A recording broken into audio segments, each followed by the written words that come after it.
అర్ధరాత్రి అతిథి మూడవ భాగం. ఎవరు? డిటెక్టివ్ యుగంధర. బాబు క్షమించండి, తెలియక ఇంత మాట్లాడాను, పొరపాటు అంటూ లోకనాథం లెంపలు వాయించుకోసాగాడు. ఏమీ కంగారు పడకు, నీకు కలిగే ఆపదేమీ లేదు. ఏమిటా ఇంకో విషయం అని అడిగాడు. మరి అని లోకనాథం గుటకలు మింగాడు. ఏమిటి? నేను పోలీసులకు చెబుతాననా? చెప్పను. తప్పనిసరి అయి చెప్పినా నిన్ను దండించకుండా నేను చూస్తాన్లే. ఏమిటా పరమరహస్యం అని యుగంధర్ అడిగాడు. లోకనాథం యుగంధర్ మాటలు విని ధైర్యం తెచ్చుకొని, నిన్న రాత్రి పోలీసుల కన్నా ముందు ఒక మనిషి నా టాక్సీ రతన్ బజార్ దగ్గర ఆపి కొన్ని ప్రశ్నలు అడిగాడు అని అనగానే, ఏమిటా ప్రశ్నలు అని యుగంధర్ అన్నాడు. నేనప్పుడే సవారీకి తీసుకెళ్లిన మనిషిని ఎక్కడ దింపావని అడిగాడు. నేను చెప్పాను. తను నన్ను ఆ విషయం అడిగినట్టు ఎవరికీ చెప్పవద్దన్నాడు. 10 రూపాయలిచ్చాడు. ఎవరికైనా చెబితే తనకు తెలుస్తుందన్నాడు. తెలిస్తే నా భరతం పట్టిస్తానని బెదిరించాడు. చెప్పకుండా ఉంటే నాకు ఇంకో 20 రూపాయలిస్తానన్నాడు అని అతననగానే యుగంధర్ ఒక్క నిమిషం దీర్ఘంగా ఆలోచించాడు. ఆ దెబ్బతిన్న మనిషికి నువ్వు సవారీ వెళ్ళినట్లు అతనికి అంత త్వరగా ఎలా తెలుసు? నువ్వు తిరిగి స్టాండ్కు రాకముందే అతనికి ఎట్లా తెలిసింది అని అడిగాడు. పోలీసుల కన్నా ముందే స్టాండ్ దగ్గరకు వచ్చి వాకబు చేశాడట. నా టాక్సీ నెంబర్ చెప్పి నేనంతకు ముందే ఒక సవారీకి వెళ్ళానని స్టాండ్లో చెప్పారట. అందుకని రతన్ బజార్ దగ్గర నా కోసం కాపు కాచాడు అని అనగానే, అతనెలా ఉన్నాడు? ఆనవాలేమైనా చెప్పగలవా అని యుగంధర్ అడిగాడు. లోకనాథం ఆలోచించనైనా లేదు. లేదు సార్, అతన్ని నేను సరిగా చూడనైనా చూడలేదు. నా టాక్సీ ఆపాడు. అప్పుడు అతని చెయ్యి మటుకు కనిపించింది. తర్వాత చీకట్లో నిల్చొని మాట్లాడాడు. నల్లటి కోటు లాంటిదేదో తొడుక్కున్నాడు. నల్లని ఈవినింగ్ హ్యాట్ పెట్టుకున్నాడు. హ్యాట్ నుదురు మీదకు ఉన్నది. మొహం కనిపించలేదు. భారీ మనిషి, అంతే చెప్పగలను. మాట కూడా స్వచ్ఛంగా ఉన్నది అని లోకనాథమన్నాడు. అంతేనా? నిన్నింకా ఏమైనా అడిగాడా అని అనగానే లోకనాథం ఒక్క క్షణం ఆలోచించి, మళ్ళీ ఈవేళ పొద్దున వచ్చాడు సార్ అని అన్నాడు. ఎవరు? అతనే అని అనగానే, అవును సార్, నా టాక్సీ ఎక్కిన అతని చేతిలో సంచి ఉన్నదా లేదా అని, కనీసం కారు దిగుతున్నప్పుడైనా చూశావా అని పదే పదే అడిగాడు. జ్ఞాపకం చేసుకొని చెప్పమన్నాడు. నిజంగా నేను గమనించలేదు. నాకింకా 10 రూపాయలిచ్చాడు. మళ్ళీ కలుసుకుంటానని, ఈలోగా జ్ఞాపకం చేసుకోమని అన్నాడు అని లోకనాథం అనగానే యుగంధర్ నవ్వుతూ, అయితే నిన్న రాత్రి నుంచి నువ్వు చాలా డబ్బు సంపాదించావన్నమాట. ఈసారి అతను వస్తే అతన్ని గుర్తుపెట్టుకో. వీలైతే అతన్నిటి టాక్సీ ఎక్కించుకొని నా ఇంటికి తీసుకురా. నీకు మంచి బహుమానమిస్తాను అని అడ్రస్ చెప్పి యుగంధర్ రాజు తమ కార్ దగ్గరకు వెళ్లారు. ఇదిలా ఉండగా వనజ రెస్టారెంట్లో ఒక మూలనున్న బల్ల ముందు కూర్చొనున్నది. క్షణక్షణానికి చేతి గడియారం చూసుకుంటోంది. హోటల్ గుమ్మం వైపు చూస్తోంది. వెయిటర్ వచ్చి ఆమె ముందు నిల్చున్నాడు. అప్పటికే ఒక కప్పు కాఫీ, ఒక గ్లాస్ ఆరెంజ్ క్రష్ తాగింది. మళ్ళీ ఏం తెప్పించుకోవాలి? ఏమీ తెప్పించుకోకుండా ఎంతసేపని తనలా అక్కడ కూర్చోవడం? మళ్ళీ కాఫీ తీసుకురమ్మన్నది. మధ్యాహ్నం 12 గంటలైంది. హోటల్లో జనం లేరు. ఉన్న నలుగురు ఒంటరిగా కూర్చొనున్న తనన్ను చూస్తున్నారు.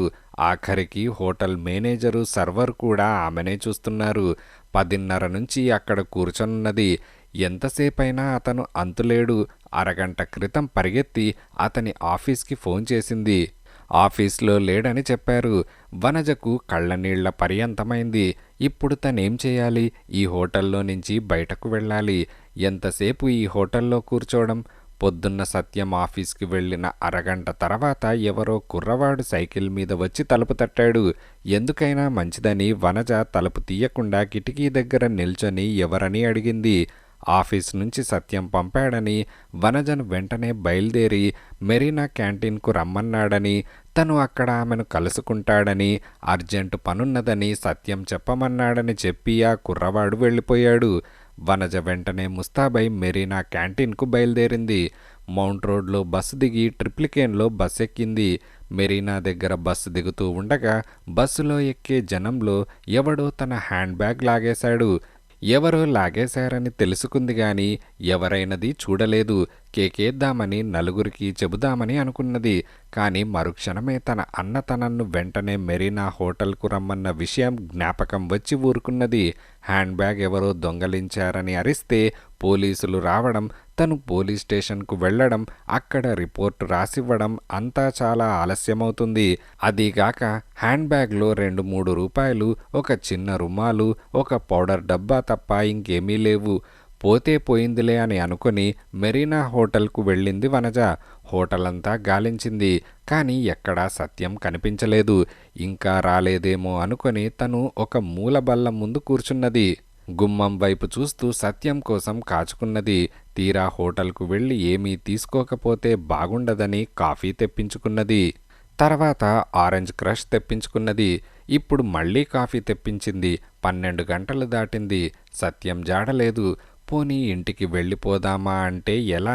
హోటల్కి బిల్లివ్వాలి. తన దగ్గర కానీ లేదు. సత్యం వస్తాడనే ధైర్యం మీద కాఫీ తెప్పించింది. అందుకే వనజకు కళ్ళెమ్మట నీళ్లు వచ్చేటంత పనైంది. సత్యం ఏమయ్యాడు? ఎక్కడికి వెళ్ళాడు? తనన్నెందుకు రమ్మన్నాడు? అంత అర్జెంటు పనున్నవాడు ఇంతసేపు రాకుండా ఏం చేస్తున్నాడు? తను వంట కూడా చేయకుండా వచ్చేసింది. తన హ్యాండ్ బ్యాగ్ పోయిన విషయం పాపం అతనికి ఏం తెలుసు? అర్జెంటు పని మీద ఎక్కడికైనా వెళ్ళి ఉంటాడు. ఓ అరగంట చూసి వెళ్ళిపోతుందనుకుంటాడు. ఇలా 1 గంట అయింది. ఒక నిట్టూర్పు వదిలి మేనేజర్ బల్ల దగ్గరకు వెళ్ళింది. చేతిలో బిల్లున్నది. నా పేరు వనజ, సంచారి పత్రిక విలేఖరి సత్యం చెల్లెల్ని అని వనజ అన్నది. అని మేనేజర్ మర్యాదగా అన్నాడు. మా అన్నయ్య నన్ను ఇక్కడ కలుసుకుంటానన్నాడు. కాచుకొని ఉండమన్నాడు. రాలేదు. ఆఫీస్కి ఫోన్ చేస్తే అక్కడా లేడు అని అనగానే నేనేం సహాయం చేయగలను అని అనగానే నేనిక్కడికి వస్తూ ఉంటే బస్సులో నా హ్యాండ్ బ్యాగ్ ఎవరో దొంగతనం చేశారు. అందువల్ల నా దగ్గర డబ్బు లేదు. నేనింటికి వెళ్ళి మీకు డబ్బు తీసుకొచ్చిస్తాను అని అనగానే మేనేజర్ మొహం అదో మాదిరిగా పెట్టాడు. వనజను ఓసారి ఆపాదమస్తకము పరీక్షించాడు. అలాగా అని నీళ్లు నములుతూ అన్నాడు. వనజ మాటలు అతను నమ్మినట్లు లేడు. వనజ మొహం ఎర్రనైంది. మీరు మీ కుర్రవాణ్ణి నాకు కూడా పంపించండి. నేనింటి దగ్గర డబ్బిచ్చి పంపిస్తాను అని వనజ అన్నది. మీ దగ్గర డబ్బు లేదుగా, ఎలా వెళ్తారు? మరి కుర్రాడు అని మేనేజర్ అనబోతున్నాడు. నడిపించనులేండి, టాక్సీలో తీసుకెళ్తాను. తిరిగి వచ్చేందుకు బస్ డబ్బులు కూడా ఇచ్చి పంపిస్తాను. అంతవరకు ఈ రిస్ట్ వాచ్ మీ దగ్గర ఉంచండి. నేను తర్వాత వచ్చి తీసుకుంటాను అని వనజ చేతికున్న గడియారాన్ని తీయబోయింది. మేనేజర్కి అప్పటికి వనజ నిజాయితీ గురించి నమ్మకం కుదిరింది. అదేమిటండి, వద్దు, మీరు వెళ్ళండి. తర్వాత ఇటు వచ్చినప్పుడు డబ్బు ఇవ్వవచ్చు అని అన్నాడు. దయచేసి ఒక టాక్సీ పిలిపిస్తారా అని అడిగింది. మేనేజర్ బెల్ కొట్టి కుర్రాన్ని టాక్సీ కోసం పంపాడు. ఇదిలా ఉండగా డిటెక్టివ్ యుగంధర్ రాజు గిండిలో ఉన్న సత్యం ఇంటికి బయలుదేరారు. టాక్సీ డ్రైవర్ లోకనాథంతో మాట్లాడినప్పటి నుండి యుగంధర్ చాలా దీర్ఘంగా ఆలోచిస్తున్నాడు. రాజు కార్ డ్రైవ్ చేస్తున్నాడు. ప్రకాష్ సంచి పట్టుకొని రఘుపతి అండ్ సన్స్ షాప్లో నుంచి పరిగెత్తడం పోలీస్ కానిస్టేబుల్ చూశాడు. 2 ఫర్లాంగుల దూరం పరిగెత్తి ప్రకాష్ టాక్సీ ఎక్కాడు. అప్పుడతని చేతిలో సంచి ఉన్నదా, లేక తోవలో ఆ సంచిని తోటి దొంగకు అందించేసి ఉత్త చేతులతో టాక్సీ ఎక్కాడా? అయితే ప్రకాష్ని ఎందుకు పొడిచి చంపారు? ప్రకాష్ దగ్గర సంచి ఉన్నదని తెలిసిన వాళ్ళెవరో ఈ హత్య చేసి ఉండాలి. ఎంత ఆలోచించినా ఈ సంఘటనలకు ఆది తుది లేకుండా చిక్కుముళ్ళుగా యుగంధర్కి కనిపిస్తున్నాయి. యుగంధర్ రాజుని వీపు మీద తట్టి ఫోన్ బూత్ దగ్గర ఓసారి ఆపు అని అన్నాడు. వీధి మలుపు తిరగగానే ఒక ఫోన్ బూత్ కనిపించింది. రాజు కారాపాడు. యుగంధర్ ఇన్స్పెక్టర్ స్వరాజ్యరావుకి ఫోన్ చేశాడు. ఇన్స్పెక్టర్, ఒక చిన్న విషయం చెబుతారా అని అనగానే ఏంటది అని ఇన్స్పెక్టర్ అడిగాడు. ప్రకాష్ శవం పరీక్ష చేశారు కదూ, అతను ఎన్ని గంటలకు చనిపోయినట్టు నిర్ధారణ చేశారు అని అడిగాడు. రాత్రి 2 గంటలకు 2:30కు మధ్య చనిపోయినట్టు డాక్టర్ చెప్పాడు అని అనగానే థ్యాంక్స్ అని యుగంధర్ ఫోన్ పెట్టేశాడు. యుగంధర్ మళ్లీ కారెక్కాడు. కార్ గిండి వైపు శరవేగంగా వెళ్తోంది. రఘుపతి అండ్ సన్స్లో దొంగతనం రాత్రి 1 గంట అప్పుడు జరిగింది. ప్రకాష్ టాక్సీ ఎక్కి తిన్నగా గిండికి వెళ్ళాడు. ఎంత లేదన్నా గిండి చేరుకునేటప్పటికీ 1 గంటన్నర అయి ఉంటుంది. 1 గంటన్నరకి 2 గంటలకు మధ్య ప్రకాష్ ఎక్కడున్నాడు? సైదాపేటకు వెళ్ళాడా? అక్కడ అతన్ని ఎవరైనా హత్య చేసి చేతిలోని సంచి తీసుకున్నారా, లేక గిండి దగ్గరే హత్య చేసి శవాన్ని తీసుకెళ్లి సైదాపేటలో పారేశారా? అయినట్లయితే అతని చేతిలోని సంచిని గిండిలోనే ఎవరో తీసుకొని ఉండాలి. ఏమైనా గిండిలో అతను ఎక్కడికి వెళ్ళినది, ఏం చేసినది తెలుసుకుంటే కాని సంచి ఏమైంది తెలియదు. యుగంధర్ ఈ విధంగా ఆలోచించసాగాడు. గిండిలో రైల్వే బ్రిడ్జి దాటిన తర్వాత రోడ్డుకు దూరంగా ఉన్న ఓ ఇంటి ముందు రాజు కారాపాడు. లోకనాథం చెప్పిన ఇల్లు ఇదే అయి ఉండాలి, ఈ గేటు దగ్గరే దింపానన్నాడు అని రాజు అనగానే యుగంధర్ కారులో నుంచే ఇంటిని పరీక్షగా చూశాడు. అది సత్యం ఇల్లని అతనికి తెలుసు. చిన్న ఇల్లు కాదు, అలా అని పెద్ద ఇల్లు కాదు. తోట మాత్రం చాలా విశాలంగా ఉన్నది. ప్రకాష్ ఈ ఇంటి గేటు దగ్గర దిగాడని డ్రైవర్ లోకనాథం చెప్పాడు గాని ఇంట్లోకి వెళ్ళాడని చెప్పలేదు. ఇంట్లోకి రాలేదని సత్యం పోలీసులతో చెప్పిన విషయం యుగంధర్కి తెలుసు. యుగంధర్ ఆలోచించసాగాడు. ప్రకాష్ ఈ ఇంటి తోటలో దాక్కున్నాడా? ఈ తోటలో ఎవరినైనా కలుసుకోవడానికి వచ్చాడా? ఆ కలుసుకున్న మనిషి ప్రకాష్ని హత్య చేసి శవాన్ని సైదాపేటలో పారేశాడా? అయితే ప్రకాష్ ఇంత దూరం ఎందుకు వచ్చాడు? ఈ ఇంటి తోటలో ప్రత్యేకత ఏమైనా ఉందా అని ఆలోచిస్తూ యుగంధర్ తోటలోకి వెళ్ళాడు. అతని కూడా రాజు వెళ్ళాడు. ఇద్దరూ తోటంతా జాగ్రత్తగా పరీక్ష చేశారు. రహస్య మార్గాలు గాని సొరంగాలు గాని ఉన్నట్టు కనిపించలేదు. అక్కడక్కడ కాలితో నేలను గట్టిగా కొట్టి శబ్దం విన్నారు. ప్రకాష్ కానీ మరెవరైనా కానీ ఆ తోటలో చాలాసేపు కాచుకున్న నిదర్శనాలేమీ లేవు. అటువంటి నిదర్శనాలు లేకుండా ఓ చోట చాలాసేపు ఉండడం అసంభవం. అడుగుజాడలు, అగ్గిపుల్లలు, కాల్చి పారేసిన సిగరెట్ పీకలు ఇత్యాది నిదర్శనాలు ఏవో ఉండి తీరుతాయని యుగంధర్కి అనుభవం మీద తెలుసు. ప్రకాష్ ఈ ఇంటి దగ్గర టాక్సీలో దిగి ఉంటే తిన్నగా ఇంట్లోకే వెళ్ళి ఉండాలి అని యుగంధర్ సిగరెట్ వెలిగించి గట్టిగా పొగ పీల్చి అన్నాడు.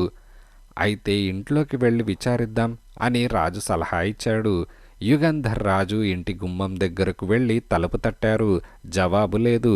గట్టిగా 2-3 సార్లు తట్టారు, కేకేశారు. అయినా జవాబు లేదు. లోపల గడియ వేసి ఉన్నది. ఇంట్లో ఎవరో ఒకరు ఉండి ఉండాలి.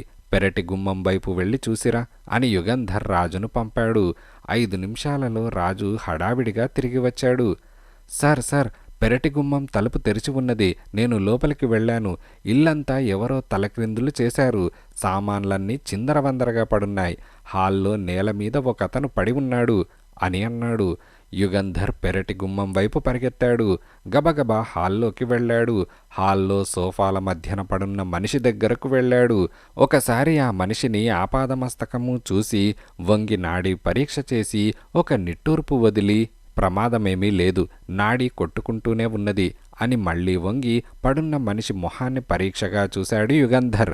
కళ్ళు చిట్లించి కనుబొమ్మలు ముడిచి బరువుగా ఊపిరి పీలుస్తున్నాడు. యుగంధర్ ఏదో వాసన చూస్తున్నాడని రాజు తెలుసుకొని వంగి పడున్న మనిషి మొహం వాసన చూశాడు. తల ఊపి అవును సార్, క్లోరోఫామ్ అని అన్నాడు.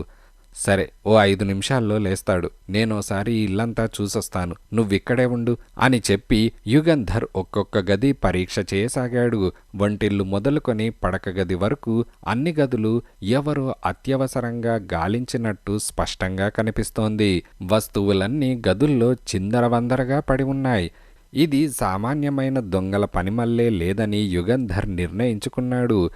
ఏదో ఒక వస్తువు కోసం గాలించినట్లు తెలుస్తోంది. దేనికోసం? నెక్లెస్ కోసమా అని యుగంధర్ అనుకున్నాడు. నెక్లెస్ ఇక్కడ దాచబడిందని ఎవరు ఎందుకనుకున్నారు? యుగంధర్ తిరిగి హాల్లోకి వచ్చేటప్పటికి పడున్న మనిషి అప్పుడే కళ్ళు తెరిచి మంచినీళ్లు అని అన్నాడు. రాజు వంటింట్లోకి వెళ్ళి ఒక గ్లాసులో మంచినీళ్లు తెచ్చిచ్చాడు. అతను లేచి కూర్చొని మంచినీళ్లు తాగి యుగంధర్ని రాజుని యగాదిగా చూసి ఎవరు మీరు అని అడిగాడు. నా పేరు యుగంధర్, ఇతను నా అసిస్టెంట్ రాజు. మీరు సత్యం అనుకుంటాను అని యుగంధర్ అనగానే అతను అవునన్నట్టు తల ఊపాడు. తర్వాత అతను సోఫాలో కూర్చొని పని మీద వచ్చారా అని నీరసంగా అడిగాడు. అవును, మీతో మాట్లాడడానికి వచ్చాం. ముందు మీ విషయం చెప్పండి, అసలేం జరిగింది అని యుగంధర్ అడిగాడు. సత్యం ఒక్క క్షణం ఆలోచించాడు. యుగంధర్కి జరిగిందంతా చెప్పేయాలనిపించింది. తనకు సహాయం చేయమని అడుగుదామనిపించింది. కానీ తను చేసిన పొరపాట్లు, తను దాచిన రహస్యాలు జ్ఞాపకం వచ్చాయి. అంతేకాక నీడ బెదిరింపు కూడా చెవుల్లో గింగురుమంటోంది. వనజ మాయమైన విషయము అతన్ని బాధిస్తోంది. ఎవరి సహాయము తను అర్థించలేడు. తనకు తనే ఈ చిక్కుల్లో నుంచి బయటపడాలి. తప్పదు. ఏం లేదండి, తల తిరిగింది అంతే అని సత్యమన్నాడు. సత్యమేదో దాస్తున్నాడని, నిజం చెప్పడం అతనికిష్టం లేదని యుగంధర్ గ్రహించాడు. అతన్ని అడిగి ప్రయోజనం లేదని నిశ్చయించుకున్నాడు. సామానంతా సర్దుతున్నాను, ఎందువల్లో తల తిరిగి మూర్ఛపోయాను అని సత్యం మళ్ళీ అన్నాడు. యుగంధర్ రాజు ఒకరి మొహాలొకరు చూసుకున్నారు. నిన్న రాత్రి మీ ఇంటి దగ్గర ఒకతను టాక్సీ దిగి లోపలికి వచ్చాడని తెలిసింది. అతని పేరు ప్రకాష్ అని యుగంధర్ అంటున్నాడు. అంతలో టకటక చెప్పుల చప్పుడు చేసుకుంటూ వనజ కోపంగా విసురుగా లోపలికి వచ్చి, భలేవాడివన్నయ్య, నీకోసం అని యుగంధర్ని రాజును చూసి మాటలాపేసింది. మరుక్షణమే ఇంట్లో వస్తువులు చిందరవందరగా పడుండడం గమనించి ఏదో అనబోయింది. ఇంతలో సత్యం సామాను సర్దుతున్నాను అని వనజను మాట్లాడవద్దని హెచ్చరిస్తూ చూశాడు. అతను కళ్లతో చేసిన సైగ యుగంధర్ కూడా గమనించాడు. సత్యం యుగంధర్ని వనజకు పరిచయం చేశాడు. యుగంధర్ గారు, మీలాంటి వారు మా ఇంటికి రావడమే మాకు గౌరవం. నాకెంతో ఆనందంగా ఉంది. కూర్చోండి. ఇక మీరడిగిన ప్రశ్నకు నేనేమని సమాధానం చెప్పను? పత్రికలో నిన్న రాత్రి జరిగిన దొంగతనం గురించి చదివాను. కానీ నేనేమీ మీకు సహాయపడలేను. నిన్న రాత్రి మా ఇంట్లోకి ఎవరూ రాలేదు అని సత్యమన్నాడు. ఇక సత్యాన్ని ఎన్ని ప్రశ్నలు అడిగినా ప్రయోజనం లేదని యుగంధర్కి తెలుసు. దబాయిస్తే బెదిరి నిజం చెప్పే మనిషి కాడని గ్రహించాడు. సరే, వస్తాం అని యుగంధర్ లేచాడు. యుగంధర్ రాజు వెళ్ళిపోగానే వనజ సత్యాన్ని చికాకుగా చూసి, ఏమిటన్నయ్య, ఇల్లంతా ఇలా గల్లంతు చేశావు? మెరీనా రెస్టారెంట్కు ఎందుకు రాలేదు అని అడిగింది. సత్యానికి అదేమీ అర్థం కాలేదు. అన్నా చెల్లెలు ఆనాడు తమకు కలిగిన అనుభవాలు చెప్పుకున్నాక జరిగిన సంఘటనల అర్థం వాళ్లకు తెలిసింది. ఆ నీడే అయి ఉండాలి. ఇల్లు వెతకడానికి నేను పిలుస్తున్నానని దొంగ కబురు చేసి నిన్ను బయటకు పంపాడు. నీడో వాడి అనుచరుడో తాళం చెవుల కోసం నీ హ్యాండ్ బ్యాగ్ దొంగలించాడు. ఇంట్లో ప్రవేశించి ఇల్లంతా సోదా చేశారు. వారి దురదృష్టమో నా దురదృష్టమో నేను సరిగ్గా సమయానికి ఇంటికి వచ్చాను. నేను రావడం, నిన్ను పిలవడం విని ఇంట్లో ఎక్కడో దాక్కున్నాడు. నువ్వేమయ్యావో అని ఆదుర్దాతో ఆలోచిస్తూ నేను సోఫాలో కూర్చున్న 5 నిమిషాలకు ఎవరో వెనక నుంచి నా నోటికి ముక్కుకి ఏదో గుడ్డ పెట్టి నొక్కారు. నాకేం జరిగింది తెలిసే లోపునే స్పృహపోయింది. బహుశా క్లోరోఫామ్ జల్లిన గుడ్డై ఉండాలది అని సత్యమన్నాడు. అవును, నీడ పనే అయి ఉంటుంది. ఆ నెక్లెస్ని ప్రకాష్ మన ఇంట్లో దాచి ఉంటాడు. ఇప్పుడా నీడ దాన్నెత్తుకుపోయాడు. అందుకే వచ్చి ఇల్లంతా గాలించాడు అని వనజ అన్నది. పీడా వదిలింది. వాడిక మన జోలికి రాడు. ఇక నేను ఆఫీస్కి వెళ్తాను, జాగ్రత్త అని సత్యం బయలుదేరాడు. అన్నట్టన్నయ్య, బయట టాక్సీ ఉంది, అందులో వెళ్ళి మెరీనా క్యాంటీన్కి డబ్బిచ్చేయవు అని వనజ అన్నది. సత్యం నవ్వుతూ సరే అని చకచక బయటకు వెళ్ళాడు. ఇదిలా ఉండగా, హలో ఇన్స్పెక్టర్, రండి, ఏమిటి విశేషం అని రాజు హడావిడిగా వస్తున్న స్వరాజ్యరావుని చూసి అన్నాడు. స్వరాజ్యరావు జవాబు చెప్పలేదు. యుగంధర్కి ఎదురుగా కుర్చీలో కూర్చొని జేబు రుమాలు తీసుకొని ఒకసారి మొహం తుడుచుకొని, యుగంధర్ గారు, ఇప్పుడేం చేయాలో తోచడం లేదు అని అన్నాడు. ఏం జరిగిందేమిటి అని యుగంధర్ అడిగాడు. ప్రకాష్ పుట్టు పూర్వోత్తరాల గురించి వాకబు చేయించాను. అతనికి చంద్రానికి ఏపాటి స్నేహమున్నది తెలిసింది. చంద్రము అతను స్కూల్ రోజుల్లో క్లాస్మేట్స్ అట.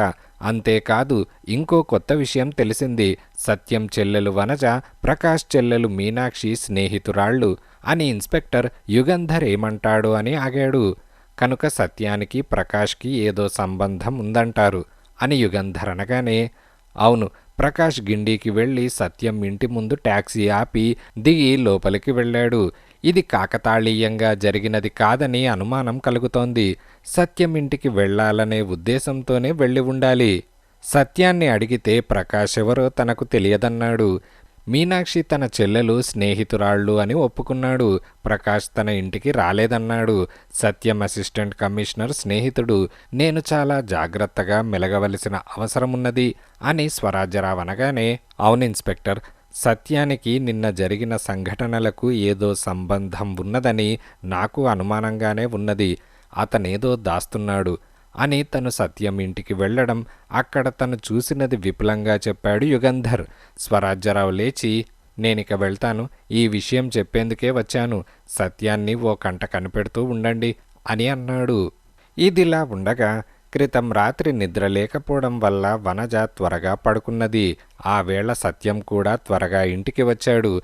9 గంటలకల్లా భోజనాలు ముగించుకొని అన్నా చెల్లెళ్ళిద్దరూ ఎవరి గదుల్లోకి వాళ్ళు వెళ్ళి పడుకున్నారు. రోజంతా అనేకమైన విచిత్ర సంఘటనలతో, భయాలతో, చిక్కులతో గడిచింది. వనజ పక్క మీద వాలిందో లేదో గాఢమైన నిద్రలో మునిగిపోయింది. సత్యం కూడా మేను వాల్చాడో లేదో కన్ను మూశాడు. అతను చాలా అలసిపోయాడు. ఒక పక్కన నీడను గురించి, నెక్లెస్ గురించి ఆలోచన, ఇదంతా ముంచుకొని తన నెత్తి మీదకు వస్తుందనే భయం. మరోవైపున ఆ వేళ ఆఫీస్లో చేయవలసి వచ్చిన విపరీతమైన పని. రాత్రి 12 గంటలప్పుడు వనజకు మెలకువ వచ్చింది. దాహమేసింది. లేచి కిటికీ దగ్గరకు వెళ్ళి గ్లాస్ తీసుకొని కూజా వంచింది. కూజాలో నీళ్లు లేవు. పని మనిషి పట్టనే లేదు. తను మర్చిపోయింది. దీపం వేయకుండానే గదిలో నుంచి బయటకు నడిచింది. నిద్రమత్తులోనే మెట్లు దిగింది. వంటింట్లోకి వెళ్ళింది. మంచినీళ్ల బిందె దగ్గరకు వెళ్ళి పైన తడిమి చూసింది. అక్కడ గ్లాసుండాలి. రాత్రి తను గ్లాస్ అక్కడే పెట్టింది. కానీ గ్లాస్ చేతికి అందలేదు. చికాకుతో వనజ తలుపు దగ్గరకు వెళ్ళి ఎలక్ట్రిక్ దీపం స్విచ్ వెలిగించింది. వనజ తన కళ్లను తనే నమ్మలేకపోయింది. కళ్ళు నలుపుకొని మళ్లీ చూసింది. వంటింటి మధ్యనున్న బల్ల మీద కంచం, పక్కన గ్లాసు ఉన్నాయి. వంట గిన్నెలన్నీ బల్ల మీద ఉన్నాయి. అప్పుడే ఎవరో అన్నం తిన్నట్టు కంచం పక్కన మెతుకులు పడున్నాయి. వనజ ఆశ్చర్యంతో ఆ గిన్నెలన్నీ ఒక్కొక్కటి మూత తెరిచి చూసింది. అన్నం గిన్నెలో ఒక్క మెతుకు లేదు. గిన్నెలన్నీ ఖాళీగా ఉన్నాయి. వనజ ఆశ్చర్యానికి అంతులేదు. తను గిన్నెలన్నీ అరుగు మీద పెట్టేసింది. ఆ గిన్నెలన్నీ బల్ల మీదకు ఎలా వచ్చాయి? సత్యం తను కలిసే అన్నం తిన్నారు కనుక సత్యం కాదు అన్నం తిన్నది. మరి ఎవరు?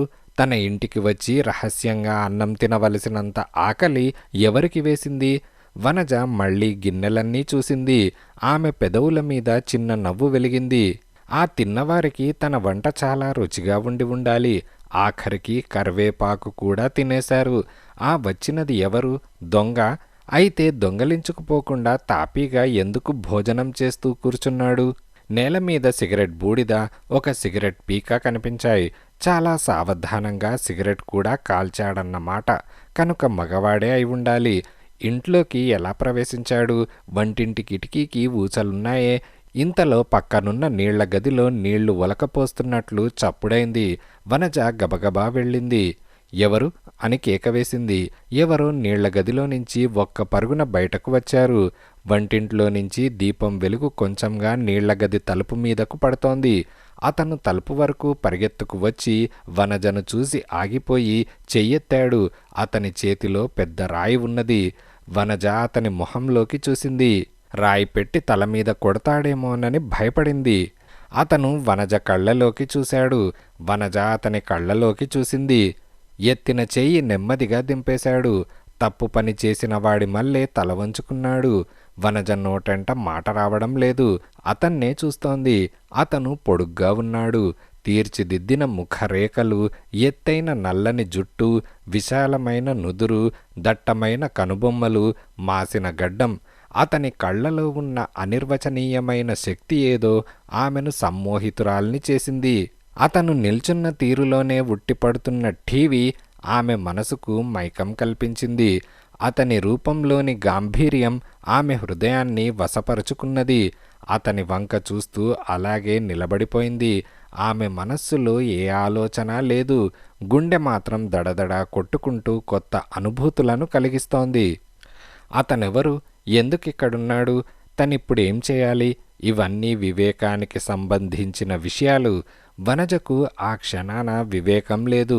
ప్రపంచమే స్తంభించినట్లయింది. అతనలా తనని సూటిగా కళ్ళలోకి చూస్తూనే ఉన్నాడు. ఆమె తన కళ్ళను తిప్పుకోలేకుండా ఉన్నది. ప్రపంచం అచేతనమైనట్టనిపించింది. ఆ అచేతన ప్రపంచంలో సజీవంగా ఉన్నవారు తామిద్దరే అనిపించింది. తీయని పాటలెవరో ఆలాపిస్తున్నట్టు ఆమె హృదయం స్పందిస్తోంది. చల్లని గాలి తెరలు తన చెక్కిళ్లను నిమురుతున్నట్టు సుఖానుభూతితో తన్మయత్వం చెందుతోంది. సువాసనలతో ఆ ప్రదేశం నిండిపోయినట్టు ఆనందపడుతోంది. తను మాట్లాడలేదు. మాట్లాడి ఆ మధురానుభూతిని భగ్నం చేసుకోలేదు. వనజ ఊపిరి కూడా తీయలేదు. అతనలా చూస్తూ 5 నిమిషాలు నిల్చున్నాడు. దించిన చేతిలో రాయి అలాగే ఉన్నది. అతనిలోనూ అనేకమైన అనుభూతులు కలిగాయి. చేతిలో రాయి జారి కింద పడ్డది. ఖంగుమని శబ్దమైంది. ఆ చప్పుడుకి ఏదో కలలో నుంచి మేల్కొన్నట్టు అతను ఉలిక్కిపడి తల విదిలించి ఒక్క పరుగు తీశాడు. క్షణంలో వంటిల్లు దాటి హాల్లోకి అదృశ్యమైనాడు. వనజ కూడా కలలో నుంచి తెప్పరిల్లినట్లయింది. ఆగు అని అన్నది. అతను ఆగలేదు కాని వెనక్కు తిరిగి వనజను చూసి చిన్న చిరునవ్వు నవ్వాడు. వనజకు కితకితలు పెట్టినట్లయింది. ఏమిటి, ఎవరు అంటూ మేడ మీద నుంచి సత్యం కేకేశాడు. వనజ ఒక్క క్షణం సందేహించింది. ఎవరూ లేరన్నయ్య, నేనే, గ్లాస్ కింద పడ్డది అని అన్నది. అంతేనా అని సత్యం తన గదిలోకి వెళ్ళిపోయాడు. వనజకు ఇల్లంతా వెతికి అతన్ని పట్టుకోవాలనిపించింది. నువ్వెవరు, మా ఇంట్లోకి ఎందుకు వచ్చావు, నన్నెందుకు అలా చూశావు, రాయితో నన్ను తల మీద కొట్టబోయి ఎందుకు మానేశావు అని అడగాలనిపించింది. కానీ అతను ఇంకా ఇంట్లోనే ఉన్నాడన్న నమ్మకం లేదు. ఎప్పుడో పోయి ఉంటాడనుకున్నది. నీళ్ల గదిలోకి వెళ్ళింది. దీపం వెలిగించింది. సబ్బు పెట్టెలో లేదు. అతను మొహం కడుక్కుంటూ ఉండగా తను వెళ్ళాననుకున్నది.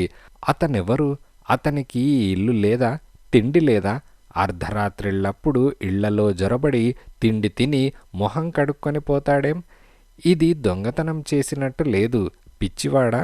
అతను దొంగమల్లే లేడు. చదువు, సంస్కారము అతని మొహంలో కనిపిస్తున్నాయి. అతనిలో వర్చస్సు ఉన్నది. అతను సామాన్యమైన దొంగ కాడు. అతనేనేమో నీడ అనే గజదొంగ అనే ఆలోచన కూడా కలిగింది. కానీ వెంటనే తన ఆలోచన సరియైనది కాదనుకున్నది. అంత గొప్ప గజదొంగ తిండికి మొహం వాచి ఉంటాడా? ఇంతకీ అతనెవరు? ఆలోచిస్తూ వనజ తన గదిలోకి వెళ్ళింది. పక్క మీద కూర్చున్నది. బాగా ఉక్కగా ఉన్నట్టనిపించింది. చీర తీసేసి పరికిణీ కట్టుకున్నది. పక్క మీద వాలింది. ఇంకా ఉక్కగా ఉన్నది. కిటికీ తలుపులు తెరిచి వచ్చి పడుకున్నది. పడుకున్నదే కాని నిద్ర రాలేదు. అతనే ఆమె కళ్ళ ముందు మెలుగుతున్నాడు. అతని చిరునవ్వు తన కళ్ళ ముందు నృత్యం చేస్తోంది. అతని విగ్రహం ఆమె మనో ఆకాశాన్ని ఆక్రమించింది. అతన్ని గురించే ఆలోచిస్తోంది. అతని చూపులు, అబ్బా! కిటికీలో నుంచి అతను తనను చూస్తున్నాడనే అర్థం లేని భ్రమలో పడ్డది. కిటికీ వైపు చూడలేకుండా ఉన్నది. తను పరికిణీ కట్టుకొని పడుకున్నది. అతను తనను చూస్తున్నాడేమో. ఆమె ఒళ్ళు పులకరించినట్లయింది. కితకితలు పెట్టినట్లయింది. ఆమెకు సిగ్గేసింది. నెమ్మదిగా కాళ్లతో చీరను లాగి శరీరానికి కప్పుకొని గట్టిగా కళ్ళు మూసుకున్నది. కాసేపటికి తెల్లవారింది. వనజ ఆలస్యంగా నిద్రలేచి కిందకు దిగి వచ్చింది. అప్పటికే సత్యం ముస్తాబై హాల్లో పత్రిక తిరగేస్తున్నాడు. వనజ, రాత్రి మళ్ళీ ఇల్లంతా ఎవరో గాలించారు అని అన్నాడు. తనకు తెలియనట్టు వనజ అమాయకంగా చూసింది. గడియ బయట నుంచి చిల్లు చేసి పెరటి తలుపు చాకచక్యంగా తీశాడు. కాని వస్తువులేమీ పోలేదు. కనుక నీడే ఆ నెక్లెస్ కోసం మళ్ళీ వచ్చాడనుకోవాలి అని అన్నాడు. రాత్రి వచ్చిన మనిషిని తను చూశానని అన్నకు చెప్పాలనిపించింది వనజకి. కానీ చెప్పలేకపోయింది. చెబితే అనేకమైన ప్రశ్నలు వస్తాయి. అతన్నెందుకు వెళ్ళనిచ్చావు, ఎందుకు కేక వేయలేదు అని అడుగుతాడు. అప్పుడు తానేమని జవాబు చెప్పగలదు? సత్యం ఆ వేళ త్వరగా ఆఫీస్కు వెళ్ళాడు. వనజ ఒక కప్పు కాఫీ ఎక్కువ కాచి వంటింట్లో బల్ల మీద పెట్టి మేడ మీదకు వెళ్ళింది. రాత్రి వచ్చిన మనిషి మళ్ళీ వస్తాడేమోనని ఆశ. ఈసారైనా అతనితో మాట్లాడాలి. అరగంట తర్వాత వంటింట్లోకి వెళ్ళి చూసింది. బల్ల మీద కాఫీ చల్లగా చల్లారిపోయింది. అతను రాలేదు. వనజ తనలో తాను నవ్వుకున్నది. అతను పొద్దున్న వస్తాడని తనెందుకనుకోవాలి? సత్యం మధ్యాహ్నం భోజనానికి రాడు కనుక తనకొక్కదానికే వంట చేసుకోవాలి. అయినా కాని వనజ ఇద్దరికి వండింది. తను భోజనం చేసి గిన్నెలు బల్లమీద పెట్టి వెళ్ళి పడుకున్నది. సాయంకాలం 4 గంటలకు మళ్ళీ వంటింట్లోకి వెళ్ళింది. ఆ గిన్నెలు అలాగే ఉన్నాయి. వండిన పదార్థాలన్నీ అలాగే ఉన్నాయి. వనజకు దిగులు పుట్టుకొచ్చింది. పాపమతను అన్నం తిన్నాడో లేదో వసారాలోకి వెళ్ళి కూర్చున్నది. మనస్సు దేనిమీద లగ్నం చేయకుండా పరధ్యానంగా చూస్తున్నది. సూర్యుడు పశ్చిమాన కుంగిపోతున్నాడు. బస్సుల వాళ్ళు దీపాలు వెలిగించారు. తోటలో చెట్లు నీడల్లా అయిపోతున్నాయి. వనజ అలా వసారాలో కూర్చొనే ఉన్నది. బాగా చీకటి పడింది. వీధిలో దీపాలు వెలిగించారు. సందడి కూడా తగ్గింది. అప్పుడప్పుడు చెన్నై మొఫిజల్ బస్సులు రై రైమంటూ పోతున్నాయి. ఇంట్లోకి వెళ్ళాలి. అన్నయ్య వచ్చే టైం అయింది. రాత్రికి వంట చేయాలి. కానీ చీకటిగా ఉన్న ఇంట్లోకి ఒంటరిగా వెళ్ళాలంటే వనజకు భయంగా ఉన్నది. అలానే కూర్చుండిపోయింది. 8 గంటలకు సత్యం ఆఫీస్ నుంచి తిరిగి వచ్చాడు. ఏమిక్కడే కూర్చున్నావు అని చెల్లెల్ని అడిగాడు. ఊరికనే అన్నయ్య అని వనజ లేచి అతనితో పాటు ఇంట్లోకి వెళ్తూ అన్నది. నీడ మళ్ళీ ఫోన్ చేశాడు అని సత్యమన్నాడు. వనజ మొహం పాలిపోయింది. ఎందుకు అని అడిగింది. నెక్లెస్ కావాలట అని అనగానే నిన్న వెతికాడుగా దొరకలేదా అని వనజ అన్నది. లేదట, వెతికింది తనేనని ఒప్పుకున్నాడు. రేపు సాయంకాలం లోపున నెక్లెస్ ఇవ్వాలట. ఇవ్వకపోతే ఆపద కలుగుతుందని బెదిరించాడు అని సత్యమనగానే ఏం చేస్తాడట అని వనజ అడిగింది. ఏమో, ఎంత పనైనా చేస్తాడు. ఆ నీడ చాలా ప్రమాదకరమైన మనిషి. అతనితో వైరం శ్రేయస్కరం కాదు. ఆ నెక్లెస్ నా దగ్గర ఉంటే వెంటనే ఇచ్చేసేవాణ్ణి అని సత్యమన్నాడు. మన దగ్గర లేదని చెప్పలేదా అన్నయ్య అని వనజ అనగానే చెప్పాను, నమ్మడం లేదు. నా స్నేహితుడు అసిస్టెంట్ కమిషనర్తో నిజం చెప్పేద్దామనిపిస్తోంది అని సత్యమనగానే చెబితే మనకే ముప్పేమో, ఆలోచించావా?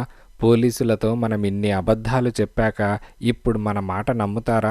ఈ దొంగతనం, ఆ హత్యలు మనకు అంటగడితే అని వనజ అన్నది. అవును, అది నిజమే, ఆలోచించాలి అంటూ సత్యం పడక కుర్చీలో వాలిపోయాడు. వనజ వంటింట్లోకి వెళ్ళింది. వంట చేస్తోందే కాని ఆమె ఆలోచనలన్నీ క్రితం రాత్రి వచ్చిన అతిథి మీద ఉన్నాయి. ఎవరతను? అతనే నా నీడ. నీడ కర్కోటకుడు, దుర్మార్గుడు, చండ శాసనుడు అంటారే, మరి తనన్ను ఎందుకు రాత్రి రాయితో కొట్టకుండా పారిపోయాడు? అతని మొహంలో కర్కసత్వం గాని, దౌర్జన్యం కాని, దుర్మార్గం గాని కనిపించలేదే. అతను నీడ కాడేమో. కాకపోతే నీడ తన ఇల్లు వెతికానని ఎందుకు చెప్పాడు? ఒకవేళ నీడ అనుచరుడేమో. అతను ఈ రాత్రి మళ్ళీ వస్తాడా? ఎందుకు వస్తాడు? నెక్లెస్ ఇంట్లో లేదని తెలిసిపోయి ఉంటుంది. ఇంకెందుకు వస్తాడు? భోజనానికి వస్తాడేమో. రాడు, భోజనానికి రాడు. ఆ మాత్రం తిండి ఎక్కడైనా దొరుకుతుంది. కాదు కాదు, అతను వస్తాడు, వచ్చి తీర్తాడు. తిండి కోసం కాదు, దొంగతనం కోసం కాదు, అయినా వస్తాడు. వనజకు అతను ఆ రాత్రి తప్పకుండా వస్తాడని నమ్మకమున్నది. ఆ నమ్మకానికి హేతువాదంతో కారణం చెప్పలేం. అతను తప్పకుండా వస్తాడని వనజ అంతరాత్మకు తెలుసు. ఆ అంతరాత్మకు బాహ్య కారణాలు అవసరం లేదు. ఆ అంతరాత్మకు నోరు తెరిచి చెప్పవలసిన అవసరం కూడా లేదు. తనన్ను పండు ఒలిచినట్టు ఒలిచి చూశాడని అతని చూపులు చెప్పాయి. తన హృదయంలోని లోతుల్ని కలిచివేసిన అతని చిరునవ్వు చెప్పింది. అతను వస్తాడు, తప్పక వస్తాడు. వనజలో ఉత్సాహం పొంగిపోతోంది. అతను వస్తాడనే ఆశ ఆమెకు ఆనందాన్నిస్తోంది. చకచక వంట పని సాగించింది. చాలా రుచిగా పదార్థాలు వండింది. తను సత్యము భోజనం చేశాక గిన్నెలన్నీ బల్లమీద పెట్టి, పళ్ళెం మంచినీళ్లు పెట్టి తలుపు దగ్గర వేసి మేడ మీదకు వెళ్ళింది. సత్యం తన గదిలోకి వెళ్ళి పడుకున్నాడు. కింద నుంచి చప్పుడేదైనా అవుతుందేమోనని వనజ చెవులు రెండు రెక్కించుకొని వింటోంది. బల్లమీద గడియారం అంటోంది. నిమిషాలు గంటలుగా మారుతున్నాయి. వనజ వంగి గడియారం దగ్గర మొహం పెట్టి చూసింది. 12 దాటింది. ఇక సహనం పోయింది. అతను వచ్చాడా రాలేదా? నెమ్మదిగా చప్పుడు చేయకుండా మెట్లు దిగింది. ఇందాక వంటింటి తలుపు వేసి వచ్చింది. దీపం కూడా ఆర్పేసి వచ్చింది. తలుపు సందులో నుంచి సన్నని వెలుగు వనజకు కనిపించింది. వనజ గుండె ఆగినంత పనైంది. అతను వచ్చాడని గట్టిగా వెర్రి సంతోషంతో అరవాలనిపించింది. ఆ ప్రబలమైన ఆవేశాన్ని అణిచివేసేటప్పటికీ ముచ్చెమటలు పోశాయి. చప్పుడు చేయకుండా వంటింటి తలుపు దగ్గరకు వెళ్ళింది. తలుపు సందులో కన్ను పెట్టి లోపలికి చూసింది. అతని వీపు, అతని తల కనిపిస్తున్నాయి. బల్ల దగ్గర కూర్చున్నాడు. తలుపు కొంచెంగా, చాలా కొద్దిగా తోసింది. తలుపు చప్పుడు కాలేదు. అతను వెనక్కు తిరగలేదు. లోపలికి రా అని అన్నాడు. వనజకి పంచ ప్రాణాలు ఎగిరిపోయాయి. అతనికి ఎలా తెలుసు తను తలుపు వెనక ఉన్నట్టు? వనజ కదలలేదు. అతను వెంటనే మళ్ళీ రా, లోపలికి రా. ఇంకా ఉంది.